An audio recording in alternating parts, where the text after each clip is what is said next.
तौफीक दे। जज़ाकुमुल्लाह खैरन।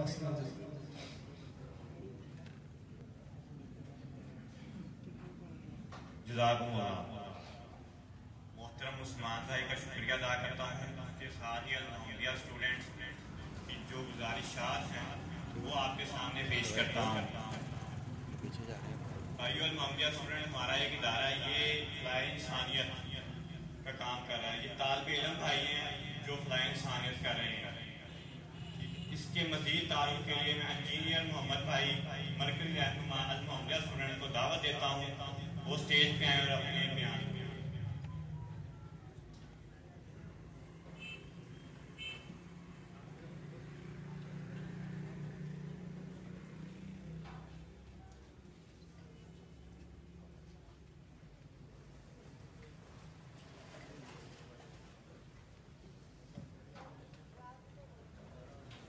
अस्सलाम वालेकुम रहमतुल्लाहि व बरकातुहू। अजीज दोस्तों, जिस तरह से आपको अंदाज़ा हो ही गया होगा अल-मुहम्मदिया स्टूडेंट्स की एक्टिविटीज़ कैसी हैं। आज का ये हमारा कन्वेंशन, हमारा सेमिनार हमारी एक्टिविटीज़ का एक अक्स है। अभी इंशाअल्लाह मैं आपके सामने अल-मुहम्मदिया स्टूडेंट्स की एक्टिविटीज़ रखूँगा। मुख्तसर जो एक्टिविटीज़ हैं वो इंशाल्लाह आपके सामने पेश की जाएंगी कि अल-मुहम्मदिया स्टूडेंट्स इलाका जात के अंदर किस तरह से नौजवानों की तरबियत के लिए कोशिश है। अजीज तलबा, हम लोग नौजवानों के अंदर सबसे पहले जो चीज़ पेश करते हैं, जो दावत पेश करते हैं, वो वही दावत है जो अल्लाह के नबी हज़रत मोहम्मद सल्लल्लाहु अलैहि वसल्लम ने आज से 1400 साल पहले उम्मत मोहम्मदिया सल्लल्लाहु अलैहि वसल्लम के नौजवानों को, के उम्मतियों को पेश की। वो सबसे पहले अल्लाह रब्बुल इज़्ज़त की किताब कुरान मजीद है, जिसके ज़रिए नबी सल्लल्लाहु अलैहि वसल्लम ने अपने उम्मतियों की जो है वो इस्लाह की। तो इसी तरह से अल-मुहम्मदिया स्टूडेंट्स भी इसी अमल के ऊपर कारबंद है कि अगर नौजवानों की, क्योंकि नौजवान जो हैं ये किसी भी कौम के अंदर जो रीढ़ की हड्डी का किरदार अदा करते हैं, किसी भी कौम की तकदीर को बदल देने का इनके अंदर जज्बा होता है। अगर नौजवान चाहें तो एक कौम को जवाल की तरफ ले जाएं, और अगर नौजवान चाहें किसी कौम के तो उस कौम को तरक्की की तरफ ले जाते हैं। तो अजीज तलबा, अगर नौजवानों को तरक्की की तरफ ले जाना है, क्योंकि ये हमारा वतन अजीज टू नेशन थ्योरी के ऊपर कायम हुआ, दो कौमी नजरिए के ऊपर कायम हुआ। दो कौमी नजरिया हज़रत मोहम्मद सल्लल्लाहु अलैहि वसल्लम से बहुत पहले हज़रत आदम अलैहिस्सलाम के दौर में ही शायद वजूद में आ गया था। जब, क्योंकि दो कौमी नजरिया क्या है, एक कुछ लोग गलत होते हैं, कुछ लोग सही होते हैं। सही लोगों की सोच और गलत लोगों की जो सोच है, ये दो सोचें हैं। यही दो कौमी नजरिया है जिसकी बुनियाद पर पाकिस्तान बाद में वजूद में आया। और इसी तरह से अल-मुहम्मदिया स्टूडेंट्स तालिब इल्मों के लिए इलाकों के अंदर तर्जुमा कुरान क्लासेस का इनकार करती है। ये हमारी क्लासेस इलाके के हिसाब से और नौजवानों के टाइम के टेबल के लिहाज से अरेंज की जाती हैं। हफ्ते के अंदर कम से कम एक तर्जुमा क्लास एक हल्के के अंदर मुनक्कद की जाती है, जिसके अंदर इलाके का भाई खुद आता है, जो जिम्मेदार आता है, वो अपने भाइयों को जमा करता है और उनको अल्लाह रब्बुल इज़्ज़त की कुरान मजीद में से कुछ हिस्सा उनको तिलावत करता है, फिर उनको तर्जुमा सिखाता है, ताकि कुरान मजीद जो कि हिदायत का मंबा है उसकी तरफ नौजवानों की तरगीब दिलाई जाए और उनकी रहनुमाई की जाए। इसके अलावा ये कुरान क्लासेस हैं हमारी। इसके अलावा हदीस क्लासेस हैं। हदीस क्लासेस इसका भी कुछ जो काम है, इसका यूं ही होता है कि मुख्तलिफ इलाका जात के अंदर हम मुख्तलिफ मुकामात के ऊपर हदीस क्लास का इनकार करते हैं। उसके अंदर हम एक या दो हदीस मतन के मुताबिक भाइयों को पढ़ाते हैं, सुनाते हैं और उनकी थोड़ी सी तफसील बताई जाती है कि किस तरह से आज के इस दौर के अंदर नबी सल्लल्लाहु अलैहि वसल्लम के इस कौल पर अमल किया जाए। जदीद दौर है, उस दौर के लिहाज से उसकी तशरीह की जाती है, ताकि नौजवान आने वाले फितनों से जो है वो मुतले रहें और ये ना हो कि कुछ खारजी, कुछ दहशतगर्द लोग नौजवानों को उस हदीस का गलत मतन समझाकर उनकी ब्रेन वॉशिंग करें और फिर उनको दहशतगर्दी पर मायल कर दें और सही ट्रैक से उतार कर उनको गलत ट्रैक की तरफ उनकी रहनुमाई कर दें। ये हदीस क्लासेस हैं। उसके बाद स्टडी सर्कल्स होते हैं। अजीज तलबा, जैसे मैंने हदीस क्लास सिर्फ इलाका जहाँ के अंदर ही नहीं बल्कि मुख्तलिफ स्कूल और कॉलेज हत्ता के यूनिवर्सिटीज़ के अंदर मुख्तलिफ पीरियड्स के दरमियान जब वक्त खाली होता है तो हमारे नौजवान भाई जो जिम्मेदार होता है यूनिवर्सिटी का या क्लास का, वो अपनी क्लास को के मुकम्मल क्लास को ये चंद भाइयों को जो वहाँ पे उसकी बातें एग्री होती हैं उनको जमा करता है और उनको फिर हदीस क्लास पढ़ाता है। इस तरह स्टडी सर्कल्स हैं कि मुख्तलिफ टॉपिक्स के ऊपर जो करंट अफेयर्स हो सकते हैं, जो हमारे हालात हाज़िरा है, इसके अलावा मुख्तलिफ दीनी जो टॉपिक्स हैं, मसलन दहशतगर्दी अक्सर लेबल लगाया जाता है कि पाकिस्तान जो है दहशतगर्दी को जो है प्रमोट कर रहा है, मुसलमान दहशतगर्द हैं। ऐसे टॉपिक्स बताए जाते हैं ताकि हमारा आज का नौजवान जो है वो हिम्मत ना हार जाए, वो ये ना समझे एहसास कमतरी का शिकार ना हो जाए, बल्कि हम स्टडी सर्कल्स करवाते हैं ताकि नौजवानों की तरबियत हो, तो उनको पता चले कि ये सारे का सारा आलमी कुफर का प्रोपेगेंडा है, ना कि इसके अंदर कोई हकीकत है। ये स्टडी सर्कल्स है।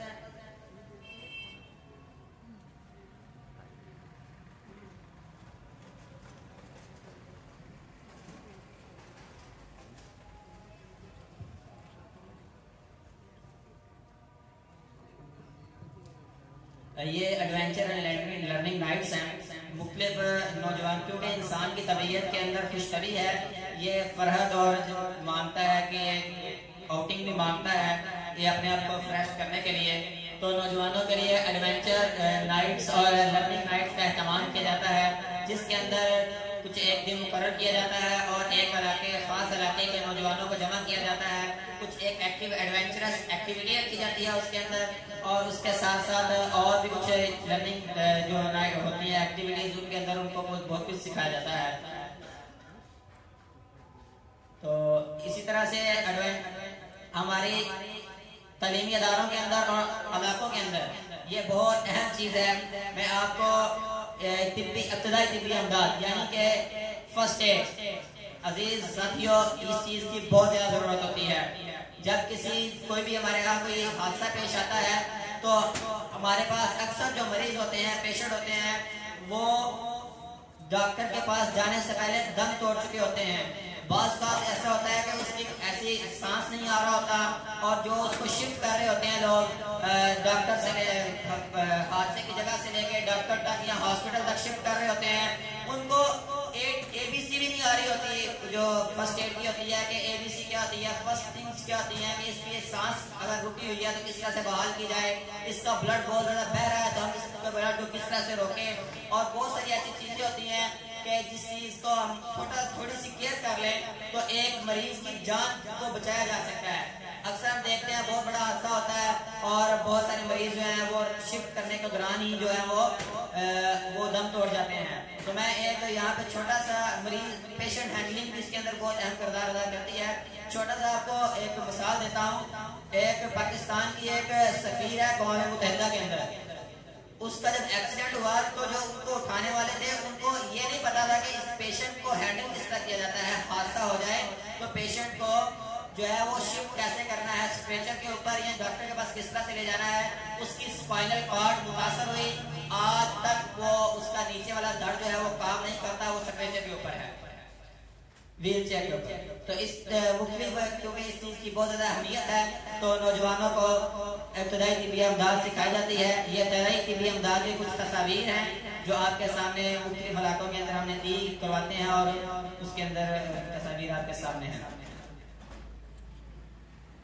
ये फर्स्ट एड लेक्चर की जब जाहिर बात है किसी इदारे के अंदर जाते हैं तो उसके हेड से हम परमिशन लेते हैं, तो ये उसका फर्स्ट एड लेक्चर का सर्टिफिकेट भी होता है बाकायदा तौर पर, उस कॉलेज को भी जारी किया जाता है, जो उसके पार्टिसिपेंट्स होते हैं उनको भी जारी किया जाता है, और परमिशन लेटर भी उसके अंदर होता है। ये फायर फाइटिंग है। फर्स्ट एड के बाद हमारी फायर फाइटिंग बहुत चीज़ किरदार अदा करती है। कहीं आग लग गई तो हमने इस तरह से उसको हैंडल करना। अक्सर घरों में आग लग जाती है, मामा जब खाना बना रही हो तेल के अंदर आग लग गई तो हमने उसके ऊपर पानी डाला, मजीद आग लग गई। तो अजीज तलबा, हम इस फर्स्ट एड के अंदर जो हमारी फायर फाइटिंग का कोर्स है, हम इसके अंदर जो लेक्चर डिलीवर करते हैं कि आग की कितनी किस्में होती हैं, आग की कौन कौन सी किस्म है और किस तरह से इस आग को बुझाया जाता है। अगर बिजली की वजह से आग लगी है तो उसको किस तरह से बुझाना है, अगर किसी केमिकल के एक्सप्लोजन की वजह से आग लगी है तो उसको किस तरह से हमने आग के ऊपर काबू पाना है, अगर लकड़ी की जलने की वजह से आग लगी है तो किस तरह से उसको काबू पाना है। हमारे इलाकों के अंदर अदारा जात के अंदर मुख्तलिफ किस्म के रेड कलर के सिलेंडर्स अवेजा होते हैं। तो मेरा नहीं ख्याल कि 99.99% लोगों को, शायद उसके अदारे के लोगों को ये नहीं पता होता कि अगर आग लग जाए तो इसका इस्तेमाल किस तरह से करना है। अजीज तलबा, ये बहुत अहम चीज़ होती है कि हमको ये पता हो कि जिस इक्विपमेंट को हम इस्तेमाल कर रहे हैं इसको किस तरह से इस्तेमाल करना है।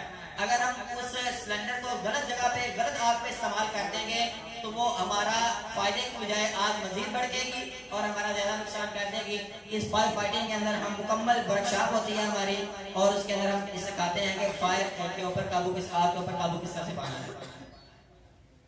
डिजास्टर मैनेजमेंट, मसलन कोई सैलाब आ जाता है, इसी तरह से आपका जल्जला आ जाता है, कोई बहुत बड़ा सान्या पेश आ जाता है, डिजास्टर हो जाता है, कोई बिल्डिंग गिर जाती है, तो उसके दरमियान उस दौरान हमारी क्या क्या एक्टिविटीज होनी चाहिए as a best citizen of Pakistan, हम किस तरह से अच्छा किरदार अदा कर सकते हैं, हम डिजास्टर मैनेजमेंट के अंदर टीम को अपनी को कैसे मैनेज कर सकते हैं। क्योंकि ऐसा जब मामला होता है तो अफरा तफरी का आलम होता है, कोई इधर भाग रहा होता है, कोई उधर भाग रहा होता है। अक्सर औकात में देखा गया है कि जब कोई डिजास्टर होता है, डिजास्टर की वजह से तो कम नुकसान होता है और दक्कम पीर की वजह से बहुत ज्यादा नुकसान हो जाता है। इसकी बहुत बड़ी मिसाल चले, मैं अक्सर जब आप रोड एक्सीडेंट होता है तो उसके अंदर छोटी सी मिसाल देता हूँ आपको कि एक रोड एक्सीडेंट हुआ तो वो बेचारा जो उसको पानी पिलाने वाला होता है उसको पता नहीं होता, रोड के ऊपर लेटा होता है, तो उसको कहते हैं इसको पानी पिलाओ। उसने क्या होता है, पीछे से गाड़ी जाती है। कुछ वीडियोस भी हमारे पास ऐसी मौजूद हैं कि जब डिजास्टर होता है तो मिसमैनेजमेंट की वजह से कितना नुकसान होता है, उसकी कुछ वीडियोस भी हैं, लेकिन वक्त की किल्लत के पेश नजर हम इंशाल्लाह वो यहाँ पे नहीं चलाएंगे। चले ये काउंटर टेररिज्म, ये जो पिछला दौर हमारा गुजरा है, ये पिछले तकरीबन 10 साल, एक दहाई गुजरी है, ये बहुत ही कड़ा वक्त था पाकिस्तानी कौम के ऊपर। दहशतगर्द दंदनाते फिर रहे थे, कहीं वो जनाब अफगानिस्तान की सरहद क्रॉस करते, कहीं वो कहीं से भी आ जाते और हमारे किसी स्कूल के अंदर दाखिल हो जाते, फिर इसी तरह से कभी किसी बिल्डिंग के अंदर, सरकारी बिल्डिंग के अंदर, प्राइवेट बिल्डिंग के अंदर दाखिल हो जाते और अंधाधुंध आवाम जो सिविलियन लोग होते उनको निशाना बनाते और फिर वहां से बहुत सारा नुकसान करते। तो काउंटर टेररिज्म के ऊपर हमारी अदारा जात के अंदर खास तौर पर जब APS का मामला हुआ पेशावर के अंदर आर्मी स्कूल का, तो मोहम्मदिया स्टूडेंट्स ने इस चीज को, पहले भी हम इसके ऊपर काम कर रहे थे लेकिन फिर हमने इसके ऊपर बहुत ज्यादा फोकस किया कि तालीमी अदारों के अंदर दहशतगर्द जितना नुकसान करते हैं कि वो मासूम सी कलियां होती हैं, उनको नहीं पता होता कि इनको कैसे हैंडल करना है। हमारी छोटी सी एक जो है एक्टिविटी, हमारी छोटी सी एक जो केयरफुलनेस है वो बहुत बड़े हादसे से हमें बचा सकती है। बहुत सारी जो हमारी होती हैं एक्सपायरीज, उससे हम बच सकते हैं। तो काउंटर टेररिज्म हम अपने नौजवानों को मुख्तलिफ इलाकों के अंदर इसी तरह से, जिस तरह आज हाल है, मुख्तलिफ हाल के अंदर जमा करते हैं और पूरी वर्कशॉप होती है ये, और इस तरह से तालीमी इदारों के अंदर भी हम ये वर्कशॉप्स करवाते हैं। ये कुछ तालीम वर्कशॉप्स की कुछ तस्वीर है। टाइम मैनेजमेंट, आज कल क्या होता है भाई, मेरी बात सुनो यार, टाइम नहीं है, बाद में आना, और यार टाइम नहीं मिला यार, आपने मेरी बात नहीं सुनी, फोन नहीं सुना यार, टाइम नहीं मिला। Time time time time every year क्या प्रॉब्लम है, टाइम की प्रॉब्लम है। तो टाइम आज की दुनिया के अंदर बहुत ही कीमती चीज है।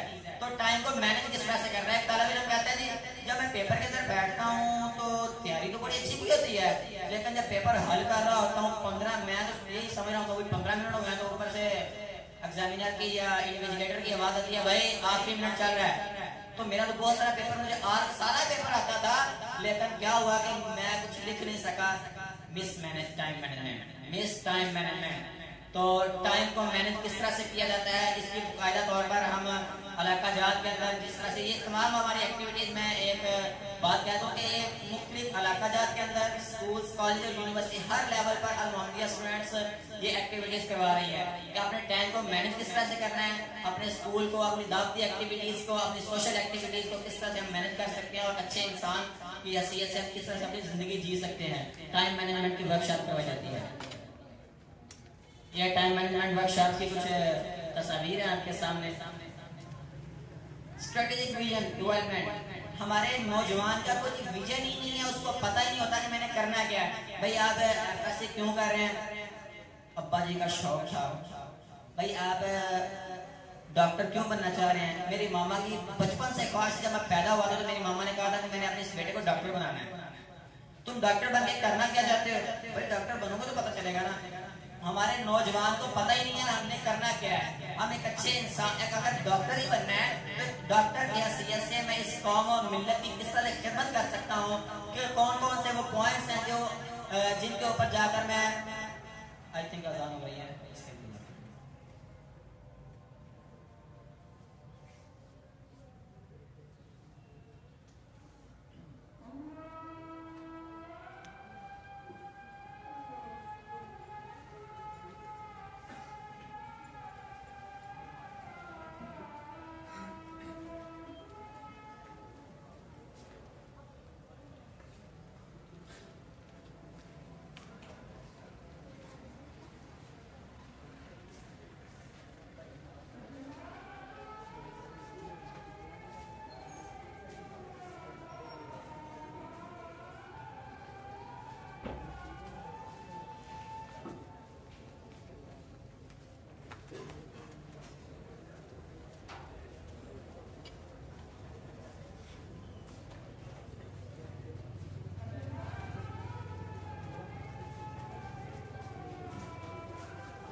अस्सलाम वालेकुम।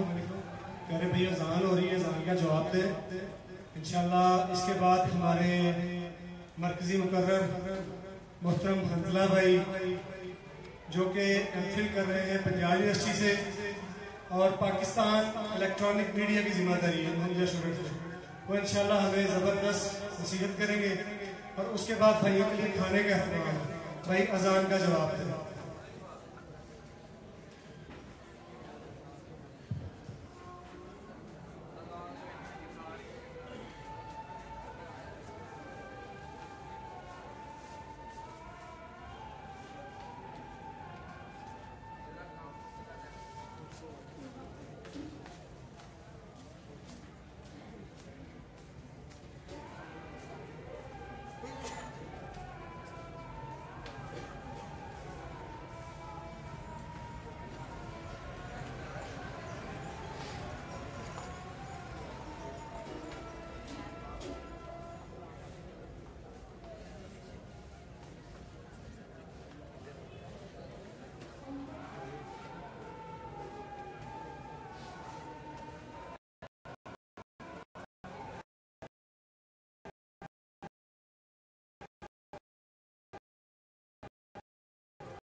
करते हैं और बुक के जरिए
दूसरे भाई को आने का मौका दिया।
समझते हैं इस्लाम में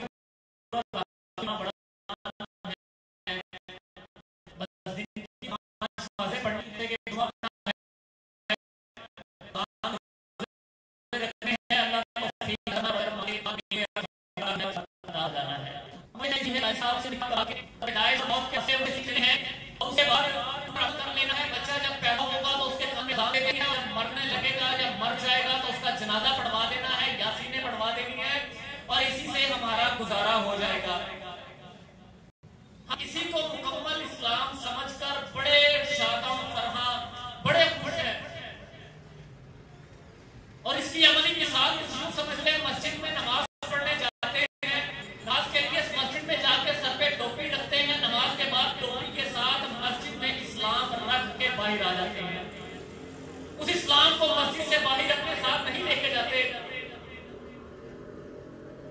हम समझते हैं कि हमारी सियासत का इस्लाम के साथ कोई ताल्लुक नहीं है, हमारी मैशत, मुआशरत, तिजारत, हमारे मामलात, ताल्लुकात, हमारी रिश्तेदारियां, उनका इस्लाम के साथ कोई ताल्लुक नहीं है। बड़ी आसानी से कह देते हैं कि इस्लाम का इन मामलात से क्या ताल्लुक है, और दूसरे लफ्जों में जब इस्लाम को नहीं कह पाते, जब ये जुर्रत अपने अंदर नहीं पाते, तो फिर कह देते हैं मौलवी साहब आपका इससे कोई ताल्लुक नहीं है, मौलवी साहब आपका सियासत के साथ कोई ताल्लुक नहीं। ये दुनियादारी है, ये दीनदारी है। इस दुनियादारी के मामलात में ये दीनदारों को नहीं पढ़ना चाहिए। नहीं मेरे भाई, नहीं, इस्लाम इस बात का नाम नहीं है। ये दीन इसलिए नहीं आया था, दुनियादारी और दीनदारी अलग नहीं है। दीन होता ही दुनिया के लिए है। ये दीन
लेकिन आज इस 2017 में आज जब मैं खड़ा हूं तो मैं पूरी उम्मीद हूं। आज मेरा ये वतन पाकिस्तान, ये उम्मीदें जहां है। हमने ये फर्जी बात, ये कोई जज्बाती इमोशनल स्टेटमेंट नहीं है। मैं दलाइल से, हकायक से बात साबित करूंगा कि आज उम्मीदें जहां, ये मेरा पाकिस्तान है।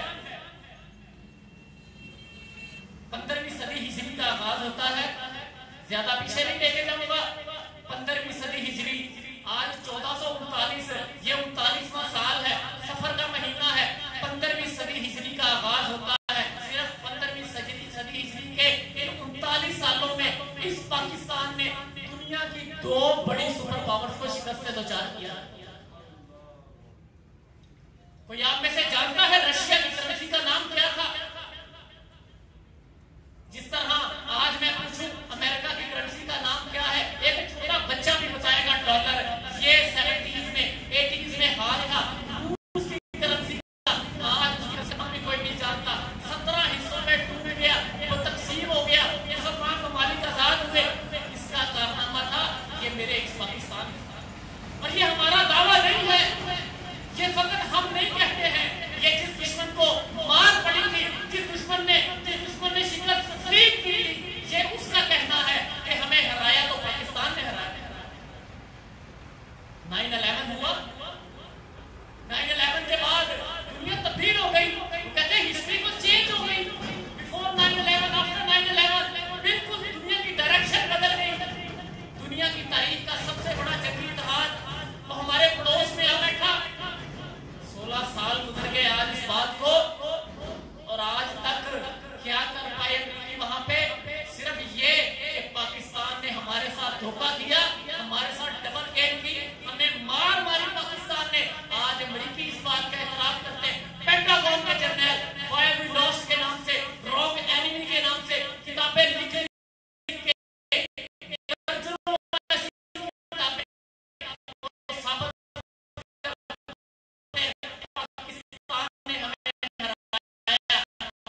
पाकिस्तान के जवानों ने, मेरे भाइयों ने, पाकिस्तान की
हमारे इलाकों में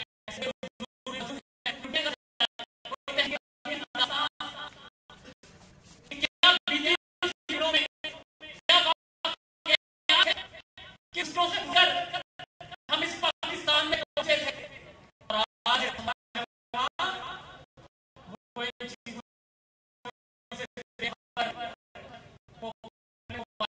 दुनिया में मगर मोबाइल इस्तेमाल से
मना नहीं कर रहा साइंस और टेक्नोलॉजी से, लेकिन उसका हकीकी रुख दिखा रहा हूं। मुसलमानों पढ़ो जरूर, नौजवानों साइंस और टेक्नोलॉजी में आगे जरूर आओ, लेकिन उसके रुख समझो।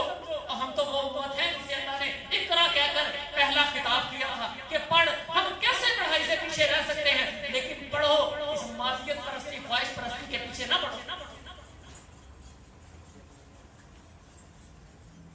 तो आज मेरे इस नौजवान को, मेरे इस तालिबे इल्म को, जिसे शायद बॉलीवुड, हॉलीवुड, लॉलीवुड और कोक स्टूडियो से फुर्सत नहीं,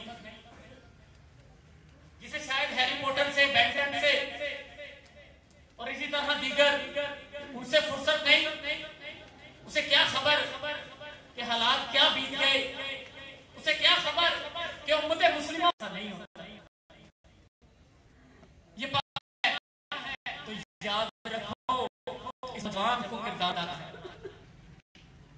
और वो किरदार क्या है? सबसे पहले ये जिम्मेदारी समझनी है, मुझे ये समझना है कि मेरा किरदार क्या होगा। क्या अल्लाह ने मुझे दुनिया में सिर्फ इसलिए भेजा कि मैं रोटी कमा के बच्चे पैदा करे और मर के चला जाऊं?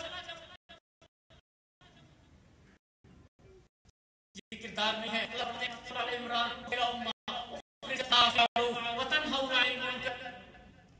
लोग तुम बेहतरीन हो, हमें सुर्खाब के लगाया जाने, हमें कोई इजाफी तो दिमाग बहुत नहीं, हमारा इतना बहुत ज्यादा है, ऐसा कुछ नहीं है। क्यों हम बेहतरीन उम्मत है? तुम्हें लोगों ने निकाला गया है, इंसानियत के आजकल करते हो, एक जुमला सुनते हो, मगरिब की मानी कहते हैं, अगर इनके पास इंसानियत का हल नहीं है, देख लो जो इंसानियत का हल उन्होंने दिया। इस 20वीं सदी में करोड़ों इंसान मार दिए इंसानियत के हल के नाम पर, 21वीं सदी में लाखों इंसान मार दिए इंसानियत के हल के नाम पर। इंसानियत का हल अभी तक नहीं दे सके, इंसानियत का हल उनके पास है ही नहीं। अल्लाह कहते हैं इंसानियत का हल मुसलमान तुझे दिया, इस कुरान में दिया, इस कुरान की सूरत में दिया, जिसे मैंने कभी खोल के नहीं देखा, जिसका मैंने कभी पढ़ के नहीं देखा। अल्लाह कहते हैं इस कुरान को खोल, इसको पढ़ के देख, तुझे मैंने इंसानियत के लिए हल दिया, तुझे मैंने फॉरेन पॉलिसी समझाई, तुझे मैंने पॉलिटिक्स समझाई, तुझे सब कुछ समझाया ताकि तू इस दुनिया को इंसानियत का हल दे और इस दुनिया में अमन और सलामती का पेशखैमा बना।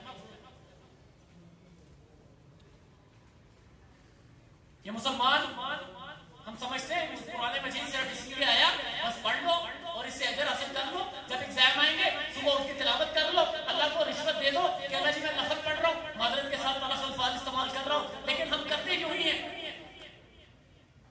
एक मैट्रिक करने तक, ज्यादा नहीं, मैट्रिक करने तक हमारा हर स्टूडेंट हजारों सफ़हात की किताबें पढ़ चुका होता है। कोई एक किताब ऐसी नहीं पढ़ता कि जिसका वो तर्जुमा वो ना समझता हो, जिसका वो मफहूम ना समझता हो। मुझे पता है अंग्रेजी की किताब भी मुश्किल होती है, लेकिन उसका भी एग्जाम से पहले खुलासा खरीद के घर लेके आते हो कि एक दफा तर्जुमा तो देख लूं लिखा क्या है। रट्टा लगाने में आसानी रहेगी, लेकिन उस कुरान मजीद को इतना भी खोल के नहीं देखा, फिर परेशान हो, फिर कहते हो जी जिस मौलवी के पास जाए वो कहता है मेरी बात सुनो, मेरा मसला सच्चा है। कौन भेजता है तुम्हें मौलवी के पास? तुम जाओ अल्लाह के कुरान के पास, उससे पूछो तुम्हारा किरदार क्या है, फिर उस किरदार की रोशनी में अमल करो और फिर उम्र फारूक रज़ियल्लाहु ताला अन्हु के मानिक बनो। वो फरमाते हैं मुझे ऊंट चराने नहीं आते थे, मेरा बाप मुझे मारा करता था कि उमर तू क्या करेगा? उम्र फारूक रज़ियल्लाहु ताला अन्हु खलीफा दोयम, वो कहते हैं मुझे ऊंट चराने नहीं आते थे, मेरा बाप मुझे मारता था, उमर तेरा क्या बनेगा? तुझे तो ऊंट भी चराने नहीं आते। और वही उमर जब वो इस्लाम कबूल करते हैं, जब वो इस्लाम के दायरा में दाखिल होते हैं, तो जो अमीरुल मोमिनीन बनते हैं, कौमों को इस तरह से चराया, आज दुनिया उनकी मिसालें पेश करती है। ये वो कुरान मजीद है, ये उस वही का तासुर है, ये उस वही की तालीमात का नतीजा था जिससे आज हमारा नौजवान कोसों दूर, उसके सामने अंग्रेजी की 2 स्टेटमेंट्स पढ़ दो, अंग्रेजी की कोई चीज पढ़ दो, वो समझता है ये असल नॉलेज है, ये असल दीन है, ये असल इल्म है, ये बड़ी असल पक्ते की बात है। अगर अरबी में बात है तो तकिया दूसरी बातें हैं। हम अकीदत में मोहम्मद सल्लल्लाहु अलैहि वसल्लम का नाम आता है और हमारे ईमान का हिस्सा है, हम झूम के जाते हैं, हमारा दिल मोहब्बत से भर जाता है। लेकिन जब बात अमल की आती है, जब बात उस पर अमल पैरा होने की आती है, जब बात किरदार की आती है, हम दिल में तो बड़ा मानते हैं, दिमाग हमारा तस्लीम करने से इनकारी हो जाता है। तो आज उम्मत मुस्लिमा आज वो किरदार की मुताशी याद रखो, गुफ्तार के गाजियों के सबब भी आज उम्मत इस हाल को पहुंची है। हमें किरदार के गाजियों की जरूरत है कि जो किरदार पेश करे अपना। लेकिन मैं क्या करूं, दिल तो इस बात पे रो रहा है कि हमारा नौजवान तो किरदार से भी नाआशना है कि उसे किरदार अदा क्या करना है। याद रखो, इस कॉलेज की दीवार पर अपना नाम लिखने से, उस तालीमी इदारे पर अपना होल्ड कायम करने से इससे इस्लाम गलत नहीं आता। हमें आपस में नहीं लड़ना, हमें आपस में एक दूसरे के खिलाफ नबरदार नहीं होना, बाहम मिलकर मुत्तहिद होकर एक मुक्का बनकर अशिद्दाउ वल कुफ्फार की अमली तफसील करना। तो मेरी ये गुजारिश, ये वतन अल्लाह ने दिया, इसलिए दिया, इस्लाम के नाम पर दिया कि इसको पूरी दुनिया को मीर बनना है, ये बना है, ये बना रहा है। लेकिन इसमें मुझे ये सोचना है, मेरे लिए ये लम्हा फिक्रिया है कि मेरा किरदार क्या होगा, मैंने क्या किरदार अदा करना है, मेरे जिम्मे अल्लाह ने क्या ड्यूटी आयद की है। तो मैं एक गुजारिश है मेरी इन नौजवानों से, इन तालिबे इल्मों से, खुदारा निकले इस गफलत से, इसको छोड़ दें, सोचे अपना किरदार, अपना अपना अपना अफआल, अपनी जिंदगी, अपने शब रोज इस पर नजर दौड़ाए जरा।